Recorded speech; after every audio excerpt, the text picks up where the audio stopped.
Bismillahirrahmanirrahim. Alhamdulillahirabbil alamin wassalatu wassalamu ala Rasulillah sallallahu alaihi wasallam wa ala alihi wa sahbihi wa mawala. Allahumma rzuqna al-ikhlas wa fin niyyati wal qawl wal amal. Amma ba'du, teman-teman, dimanapun Anda berada, jumpa lagi di Madrasah Aniyah ya. Kita akan menceritakan kembali kisah seorang ulama yang bernama Imam Abu Bakar Al-Baqillani.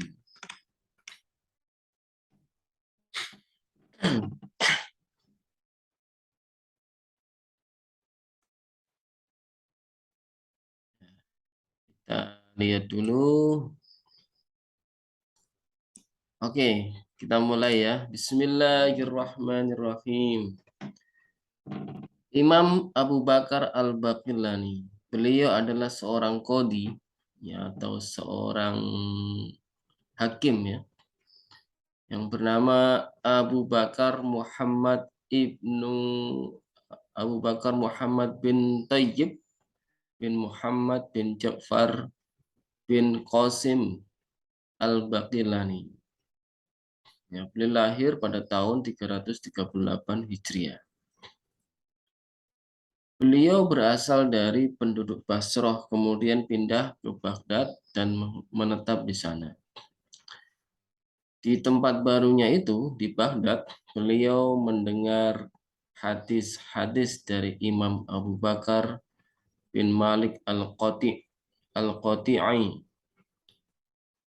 kemudian Imam Abu Muhammad bin Masih, kemudian Imam Abu Ahmad Al-Husain bin Ali Al-Naisaburi,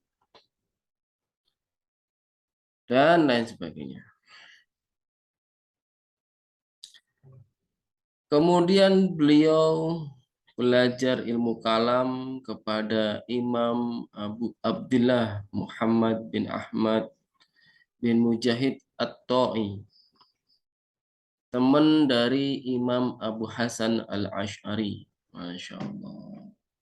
Jadi Imam Abu Bakar Al-Baqillani ini belajar ilmu kalam atau ilmu tauhid kepada siapa?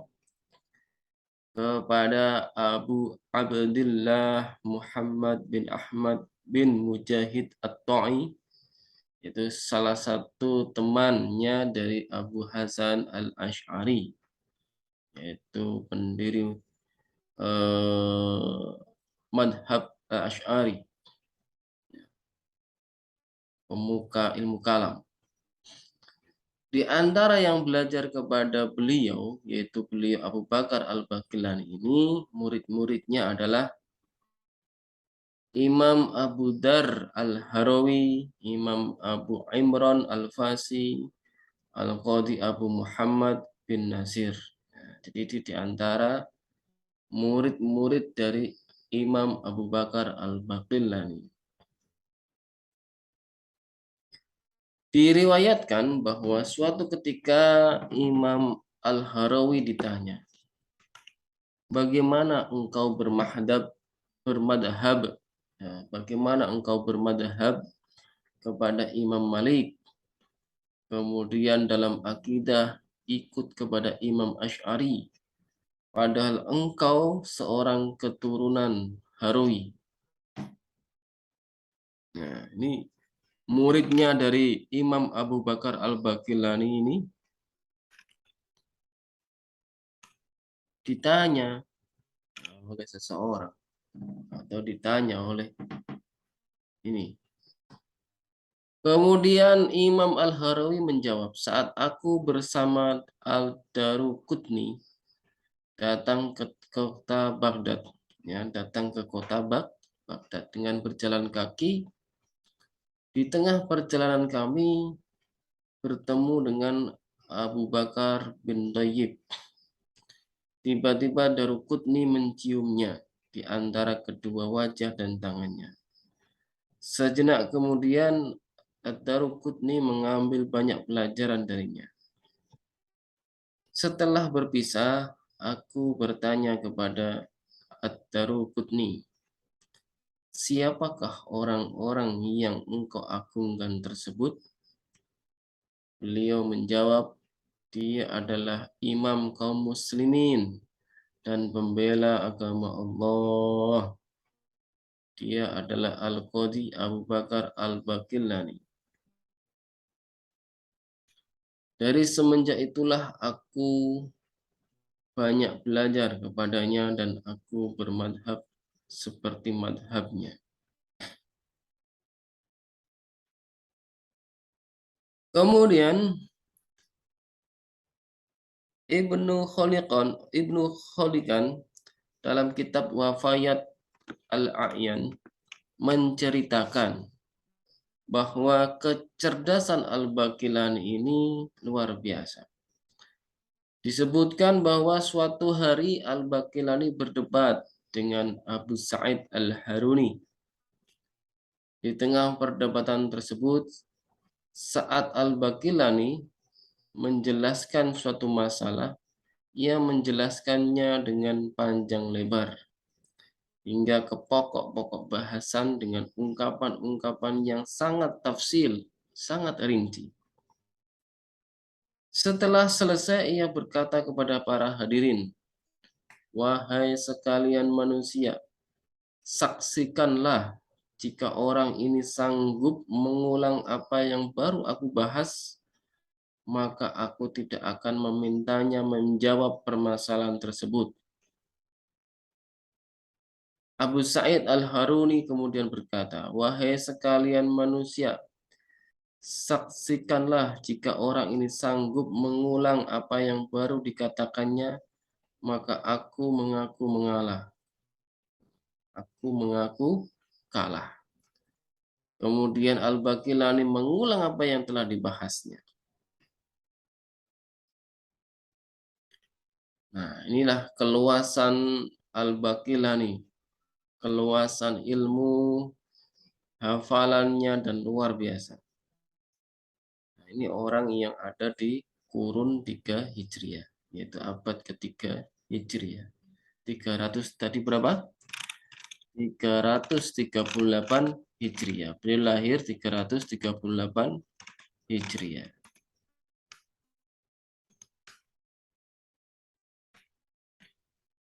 Tentang keluasan ilmu Al-Baqillani ini juga diceritakan oleh Al-Hafidh Ibnu Asakir dalam kitab Tabyin Kadib Al-Muftari.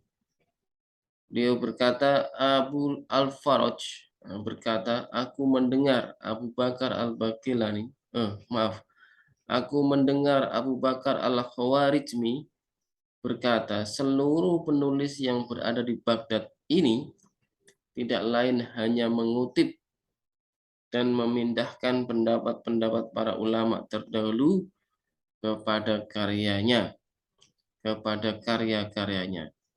kecuali Abu Al-Qadhi Abu Bakar Al-Baqillani, karena di dalam dadanya penuh dengan ilmu. Masya Allah.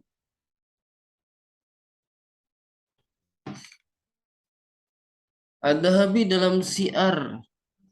dalam Syiar A'lam Al-Nubala berkata, aku mendengar Ali bin Muhammad Al-Harbi berkata, seluruh apa yang telah ditulis Al-Baqillani dalam karya-karyanya tentang perselisihan pendapat di antara para ulama, beliau menuangkan itu semua dari hafalannya.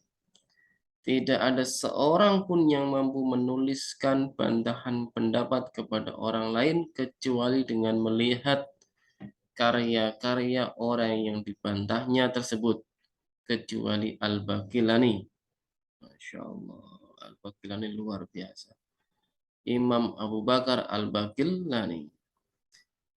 Al-Khatib Al-Baghdadi dalam kitab Tarikh Baghdad menuliskan sebagai berikut, Abu Bakar Al-Baqillani pada setiap malamnya setelah melaksanakan sholat Isya dan menyelesaikan wiridnya, ia meletakkan tinta di hadapannya, lalu menulis dengan tangannya sendiri hingga 30 lembar hasil karya dari hafalannya langsung. Masya Allah. Hafalannya ditulis ulang setiap malam setelah sholat isya dan wirid, kemudian mengambil tinta dan ditulislah sebanyak 30 lembar hasil karyanya. Masya Allah. Kemudian setelah selesai sholat subuh, beliau memberikan tulisan-tulisannya tersebut kepada para muridnya, memerintahkan mereka untuk membacakannya di samping beliau sendiri. Dan beliau sendiri langsung menambahkan kekurangan-kekurangannya. Masya Allah. Dia tahu sendiri, dia tahu betul mana yang kurang dan mana yang perlu ditambahi. Ini karena dia menulis dengan hafalannya. Masya Allah. Nah, ini ada apresiasi para ulama terhadap Imam Abu Bakar Al-Baqillani ya. Jadi Al-Hafidh Ibnu As-Sakiri dalam Tabyin Akadib Al-Muftari menggambarkan kedudukan ilmiah Al-Baqillani di antara ulama-ulama lainnya. Beliau mengatakan bahwa Al-Baqillani dalam masalah teologi adalah orang yang paling terkemuka saat itu. Orang yang memiliki argumentasi yang sangat kuat serta memiliki ungkapan-ungkapan yang sangat baik dalam membahasakannya. Masya Allah. Ini testimoni dari Ibnu Asakir. Ibnu Asakir juga meriwayatkan dari Syekh Abul Qasim bin Nasr dari Al-Qadi Abul Ma'ali Ibnu Abdul Malik bahwa Imam Abu Hatim Mahmud bin Husain Al-Qazwini mengatakan bahwa apa yang disembunyikan oleh Al-Baqillani dalam hatinya dari sikap tawadu, warok, zuhud, dan sikap memegang teguh ajaran-ajaran agama lebih berlipat-lipat dibanding dengan apa yang beliau tampakkannya. Masya Allah. Ini adalah salah satu riwayat yang diceritakan oleh Ibnu Asakir dari para ulama yang mengenalinya. Juga diriwayatkan bahwa seluruh gerak-geriknya, yaitu gerak-gerik Imam Abu Bakar Al-Baqillani, dan perilakunya, yaitu perilaku Al-Baqillani, adalah cerminan dari sunnah-sunnah Rasulullah Shallallahu Alaihi Wasallam. Di antara yang ditulis Ad-Dahabi dalam Syiar Al-Alam Al-Nubala dalam menggambarkan Al-Baqillani bahwa beliau seorang imam al-alamah, teolog terkemuka, pimpinan para ahli usul. Dialah Al-Qadi Abu Bakar Muhammad bin Thayyib bin Muhammad bin Ja'far bin Qasim Al-Basri Al-Baghdadi, yaitu Abu Bakar Al-Baqillani itu sendiri. Penulis berbagai karya besar yang memiliki kecerdasan yang sering kali dijadikan contoh oleh manusia. Ad-Dahabi juga mengutip perkataan Al-Qadi Iyad dalam pujiannya kepada Al-Baqillani, mengatakan bahwa Al-Baqillani digelari dengan sifat as-sunnah, tokoh umat, teolog dari kalangan ahli hadis dalam Mahdhab Imam Abu Hasan Al-Ash'ari, dan kepemimpinan madhab Maliki di atas genggamannya saat itu. Masya Allah. Di antara riwayat yang menunjukkan kecerdasan Al-Baqillani adalah peristiwa yang diceritakan oleh Al-Hafidh Ibnu As-Sakir dalam kitabnya ya, Al-Muftari tadi. Al-Khatib Al-Baghdadi dalam Tarikh Al-Baghdad dan lainnya bahwa suatu ketika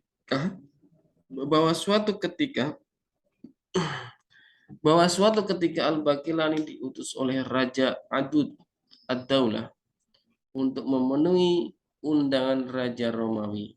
Nah, ini ada suatu cerita bahwa Imam Abu Bakar Al-Baqillani ini diundang oleh Raja Romawi.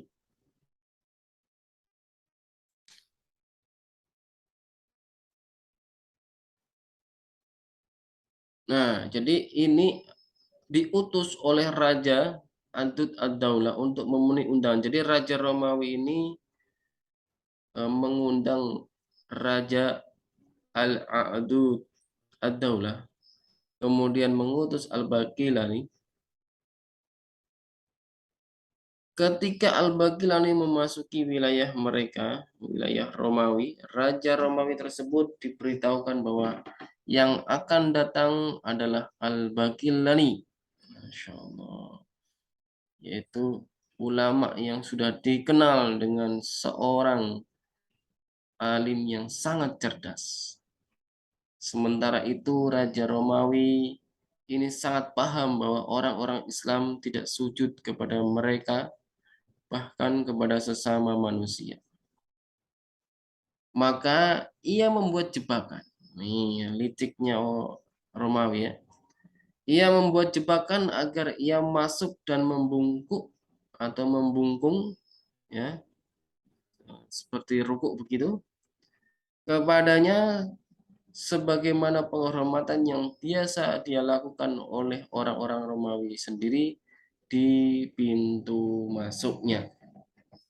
Untuk itu ia menyediakan kursi untuk Al-Baqillani yang persis berada di belakang pintu yang sangat rendah tadi, hingga ia dimungkinkan tidak dapat masuk ke dalam ruangan tersebut kecuali dengan keadaan membungkuk langsung ke arah raja. Namun ketika Al-Baqillani dipersilakan masuk menghadap raja dari arah pintu tersebut, karena satu-satunya jalan ditunjukkan kepada Al-Baqillani adalah pintu itu. Setelah pintu itu terbuka, ia tertegun, ya, berpikir sejenak, ya. Kemudian ia tertegun berpikir sejenak. Tiba-tiba ia membalikkan badannya, lalu membungkuk masuk ke ruangan tersebut dengan berjalan mundur. Masya Allah. Kenapa? Karena agar tidak dianggap sujud kepada mereka, seperti itu. Ya, hingga setelah sampai persis di hadapan sang raja, Al-Baqillani baru kemudian memutar balik badannya kembali. Melihat apa yang dilakukannya ini, sang raja sangat kagum. Dan pada saat itu juga Raja Romawi tersebut merasakan kewibawaan Al-Baqillani. Masya Allah. Inilah sebuah cerita yang orang yang sangat berwibawa, luar biasa. Al-Baqillani adalah seorang yang murni, yang berakidah Ahlussunnah wal Jamaah dan bermadhab Abu Hasan Al-Asy'ari. Kenapa? Karena beliau ini berguru kepada temannya Abu Hasan Al-Asy'ari. Siapa tadi? Ya, teman-teman bisa sebutkan ya siapa teman dari Abu Hasan Al-Asy'ari di kolom komentar ya. Nah, dalam karyanya beliau menuliskan berbagai penjelasan tentang kesucian Allah dari menyerupai makhluknya. Allah tidak serupa dengan makhluknya. Laisa kamitslihi syai'. Bahwa Allah ada tanpa tempat, tanpa arah. Dia bukan benda, Allah bukan benda, tidak disifati dengan sifat-sifat benda. Dan di antara yang menunjukkan keyakinan kesucian Allah ini adalah tulisan beliau dalam kitab Al-Insaf. Pada bab Allah mustahil memiliki sifat-sifat yang menunjukkan kekurangan. Beliau menuliskan sebagai berikut. Secara terjemahnya dikatakan demikian. Wajib diketahui bahwa segala sesuatu yang menunjukkan kebaharuan atau menunjukkan sifat kekurangan, maka Allah Maha Suci daripada itu semua. Maka dia Allah mustahil memiliki tempat, arah, dan juga mustahil memiliki sifat-sifat makhluk. Demikian pula Allah tidak boleh disifati dengan sifat berubah. Allah tidak boleh disifati dengan sifat berpindah, berdiri, dan duduk. Karena Allah telah berfirman, Laisa kamitslihi syai'. Allah tidak serupa dengan segala sesuatu apapun. Dalam kitab yang sama, Al-Baqillani menuliskan sebagai berikut, yaitu makna istawa. Kita katakan bahwa makna istawa pada hak Allah tidak seperti makna istawa pada makhluk. Dengan demikian kita tidak dapat mengatakan bahwa aras adalah tempat yang bersemayam. Allah tidak boleh.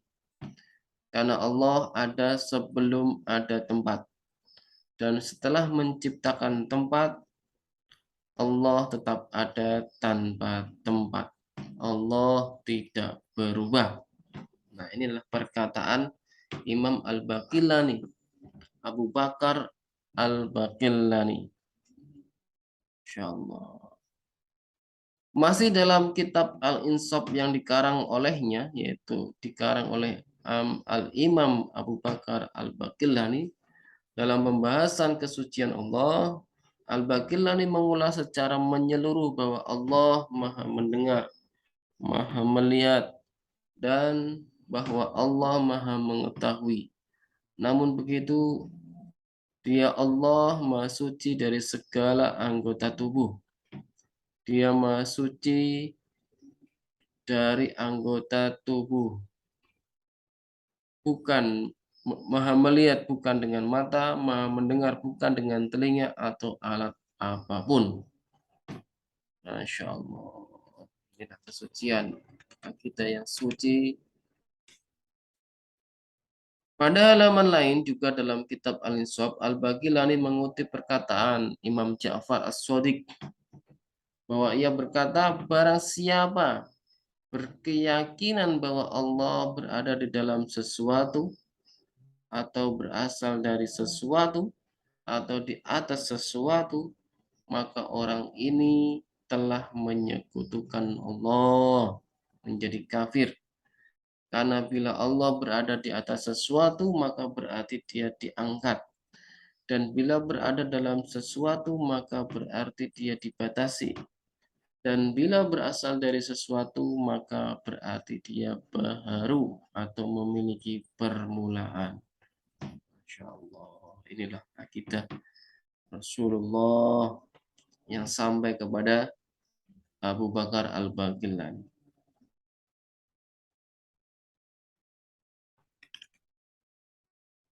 Tahun wafat Al-Baqillani. Ibnu Akhalikan bahwa kitab Al-Wafayat Al-A'yan menuliskan bahwa Al-Baqillani wafat pada hari Sabtu sore,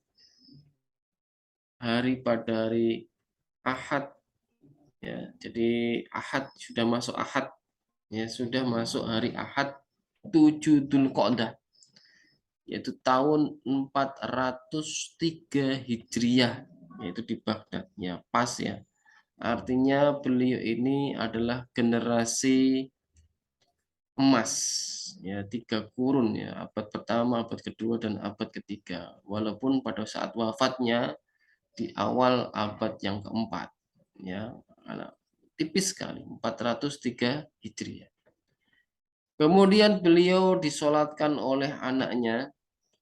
Nah, sebelum itu saya jelaskan lebih lanjut berapa umurnya Imam Abu Bakar Al-Baqillani, ya. Yang tahu bisa di kolom komentar, ya. Imam Abu Bakar Al-Baqillani disolatkan oleh anaknya sendiri, yaitu Al-Hasan, dan dimakamkan di rumah beliau sendiri di Jalan Majus. Namun setelah itu makam beliau dipindahkan ke pemakaman Babul Harb, ya.